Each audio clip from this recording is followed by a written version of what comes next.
Halo semuanya. Pada pertemuan kali ini kita akan membahas mengenai pemanasan global.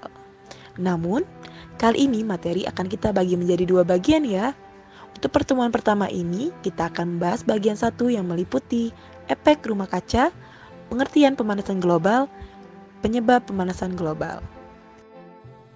Sih efek rumah kaca itu? Rumah kaca adalah proses pemanasan alami yang terjadi ketika gas-gas tertentu di atmosfer bumi memerangkap panas. Peristiwa semacam ini dikarenakan kebiasaan manusia yang memanfaatkan pendingin ruangan ataupun banyak memakai kendaraan yang menyebabkan polusi, sehingga semakin membuat lapisan ozon semakin tipis.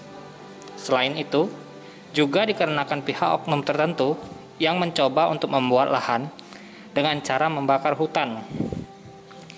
Peristiwa seperti ini juga membuat bumi menjadi semakin panas dan menjadi salah satu dampak negatif dari rumah kaca. Terus bagaimana ya prosesnya? Prosesnya terjadi ketika radiasi sinar matahari mengenai permukaan bumi, maka akan menyebabkan bumi menjadi panas. Radiasi panas bumi akan dipancarkan lagi ke atmosfer. Panas yang kembali dipantulkan oleh bumi terhalang oleh polutan udara sehingga terperangkap dan dipantulkan kembali ke bumi. Proses ini akan menahan beberapa panas yang terperangkap kemudian menyebabkan suhu bumi meningkat. Akibatnya, bumi menjadi hangat dan suhunya semakin meningkat. Gas rumah kaca tersebut membiarkan cahaya matahari masuk ke dalam bumi. Akan tetapi, gas tersebut memantulkannya kembali ke permukaan bumi. Dengan demikian, kondisi di bumi tetap hangat, seperti halnya rumah yang dinding-dindingnya terbuat dari kaca. Hai adik-adik, setelah mengetahui bagaimana efek rumah kaca, apa itu efek rumah kaca? Efek rumah kaca ini akan menyebabkan suatu peristiwa pemanasan global. Tahukah kalian apakah itu pemanasan global? Pemanasan global atau disebut juga global warming sendiri adalah suatu bentuk ketidakseimbangan ekosistem di bumi yang diakibatkan terjadinya suatu proses peningkatan suhu rata-rata di atmosfer, laut, dan daratan yang ada di bumi.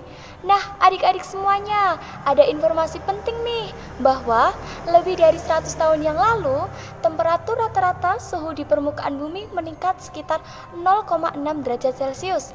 Artinya, benar bahwa bumi kita sudah semakin panas. Kok bisa terjadi sih pemanasan global? Apa ya penyebabnya? Tentu saja, yang pertama itu ada efek rumah kaca. Karbon dioksida atau CO2 dihasilkan oleh kegiatan di bumi, seperti pernafasan dan hasil pembakaran bahan bakar yang nanti akan menyelubungi bumi. Karena kadarnya sudah berlebihan, maka CO2 seolah seperti kaca yang menutup permukaan bumi. Selain karbon dioksida, terdapat juga sulfur dioksida dan metana yang sama seperti CO2 tadi, yakni menyelubungi bumi. Layaknya sifat kaca, gas-gas yang melapisi tadi akan memantulkan infrared dari matahari yang seharusnya dikembalikan lagi ke angkasa. Namun, selanjutnya, itu ada efek umpan balik. Selain efek rumah kaca, efek umpan balik juga memberi pengaruh pada pemanasan global. Umpan balik di sini contohnya adalah penguapan air. Proses pemanasan selain menghasilkan karbon dioksida juga menghasilkan uap air. Semakin banyak pemanasan yang terjadi akibat efek rumah kaca, karbon dioksida semakin melimpah, menyebabkan uap air yang memumbung ke atmosfer. Uap air sendiri ternyata memberi efek rumah kaca seperti gas CO2. Pemanasan yang terus terjadi itu menambah jumlah uap air secara terus-menerus hingga akhirnya tercapai keseimbangan konsentrasi. Kemudian ada variasi matahari. Variasi matahari adalah perubahan jumlah energi radiasi yang dilepaskan matahari. Variasi matahari dipengaruhi siklus matahari 11 tahunan atau siklus bintik merah, selain fluktuasi-fluktuasi lainnya yang tidak periodik. Ada dugaan bahwa adanya variasi matahari disebabkan oleh umpan balik dari awan telah memberi andil dalam pemanasan saat ini.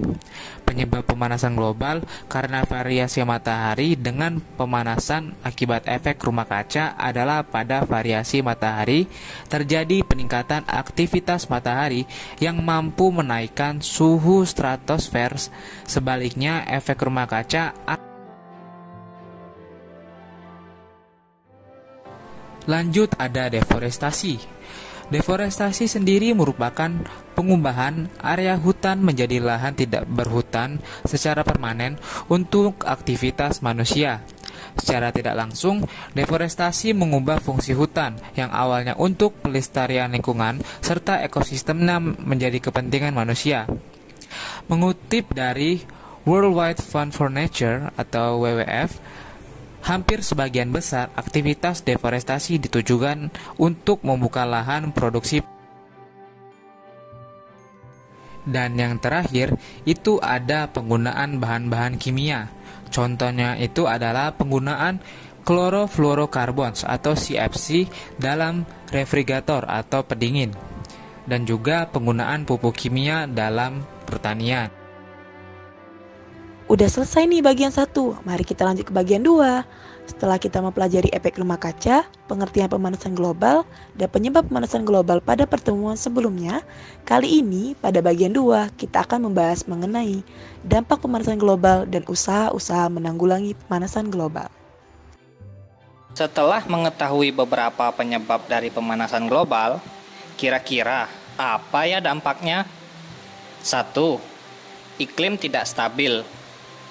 Dampak-dampak pemanasan global diantaranya adalah iklim mulai tidak stabil. Eits, cek dulu pada tahu nggak nih apa itu iklim? Apa bedanya iklim dengan cuaca? Mau bahas sedikit? Iklim adalah rata-rata cuaca yang meliputi daerah yang luas dengan waktu yang lama. Sementara cuaca adalah keadaan udara pada suatu saat di daerah yang relatif sempit. Faktor-faktor yang mempengaruhi iklim dan cuaca adalah sinar matahari, suhu, tekanan udara, kelembapan udara, angin, awan, dan curah hujan. Adanya pemanasan global menyebabkan bagian utara dari belahan bumi utara atau Northern Hemisphere akan memanas lebih dari daerah-daerah lain di bumi. Akibatnya, gunung-gunung es kini mulai mencair sehingga daratan akan menyempit. Tak banyak lagi jumpai es yang mengapung. Daerah-daerah yang dulu mengalami salju ringan, kini tak mengalaminya lagi. Di pegunungan di musim daerah tropis, bagian yang tertutup salju akan semakin sedikit serta akan lebih cepat mencair. Musim tanam akan lebih lama di beberapa area. Suhu pada musim dingin dan malam hari akan cenderung untuk bertambah.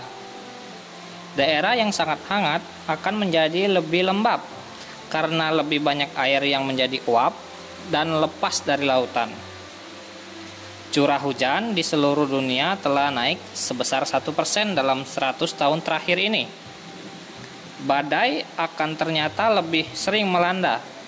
Selain itu, air akan lebih cepat lepas jadi uap dari tanah.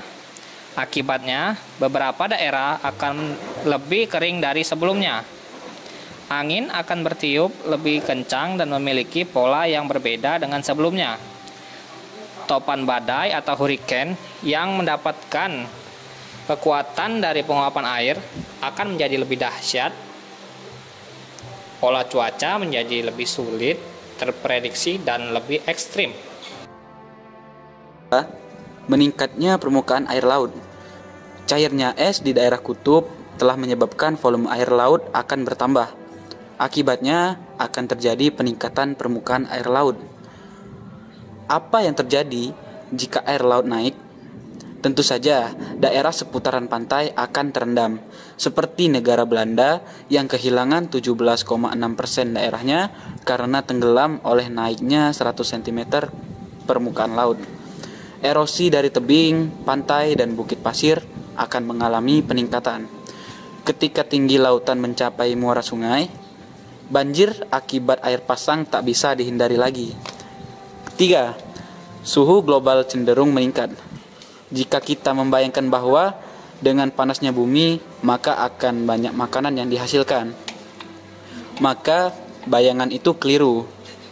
Mungkin di suatu daerah akan menguntungkan karena mengalami musim hujan yang lebih lama, tapi daerah di belahan bumi lain sebaliknya mengalami musim panas berkepanjangan. Jika salju di daerah gurun sampai turun, pertanian gurun yang menggunakan air irigasi dari gunung-gunung yang jauh dapat menderita jika snowpack atau kumpulan salju yang dihasilkan di musim dingin, yang selama ini berfungsi sebagai reservoir alami, akan mencair sebelum puncak bulan-bulan masa tanam. Belum lagi tanaman pangan dan hutan dapat mengalami serangan dari serangga dan penyakit yang lebih hebat.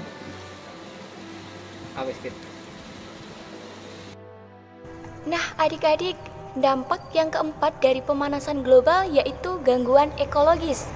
Ketika suhu bumi memanas, kita saja sebagai manusia tak nyaman, begitupun makhluk hidup yang lain. Efek pemanasan mengganggu kehidupan. Hewan-hewan akan bermigrasi mencari tempat sejuk, dan tumbuhan sendiri akan mengubah arah pertumbuhannya dengan mencari tempat yang mendukung untuk pertumbuhannya.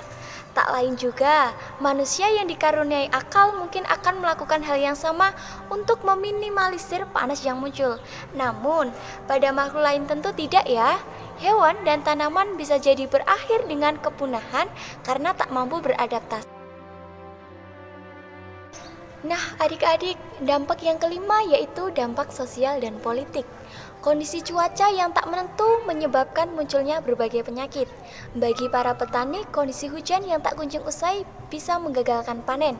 Sementara jika panas berkepanjangan juga menyulitkan mereka untuk memulai pertanian karena susahnya pasokan air. Setelah itu, panas juga menyebabkan hutan mudah mengalami kebakaran. Banyak titik api yang berpotensi terbakar.